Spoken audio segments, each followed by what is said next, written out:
Hey guys, so today in this video I'm doing another one of these comic book covers converted to an NFL football player. And in this cover I'm going to be doing the new rookie sensation Trey Lance from the 49ers. Now I'm a big 49ers fan, so of course there's been all kinds of big hype about Trey Lance the whole offseason. You know, they traded up to pick him number 3 overall, and apparently he's been doing really well in training camp. He's got a real big arm, and he runs like a 4.5, and it seems like he can do just pretty much anything. So I thought it'd be more than fitting to put him on a Superman comic book cover, except instead of Superman it says Superhuman. And then I've got down here, it says Big Play Trey as sort of a nickname that I've created for him. And yeah, that's a nickname that I think they should call him, Big Play Trey. I know the nickname that's been going around is Trey Area, which is a play on the Bay Area. And you know how it rhymes. And you know, it's kind of clever how it rhymes, but honestly, that's kind of a lame nickname.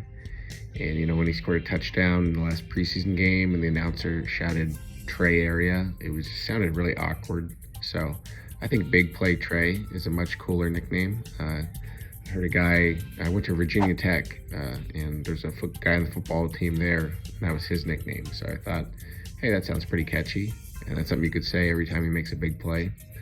So yeah, definitely excited to see how he goes. Definitely a little raw. He only played like one season in college, so definitely a lot of room for improvement. But he definitely he's got all the tools. Like I said, he's got a huge arm. He's like 6'4", runs a 4.5. So he's definitely got all the tools to be an impact player in the league and be a top 5, top 10 QB in the league. So as long as he can just grow and get better, I think he'll definitely be one of the good ones there soon in the next few years. So yeah, so I thought drawing him as Superman would be only fitting, considering he kind of has no limitations as far as his traits go. And you know, the sky's the limit as far as what he can do. So first here, I do all the outlines when I draw, and you know, I like to have thick, bold outlines for my drawings. And you know, the place where you put the thick outlines kind of adds emphasis on the drawing.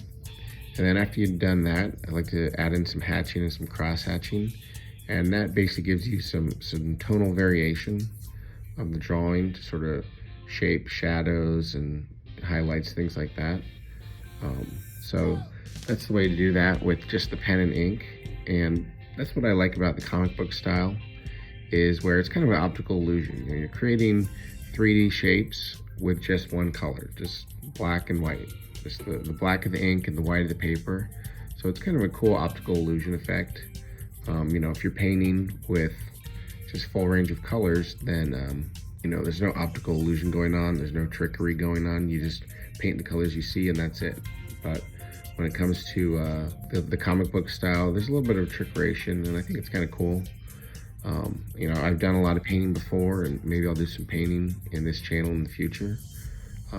But definitely the comic book style is something that I've always been drawn to and I've always enjoyed my whole life.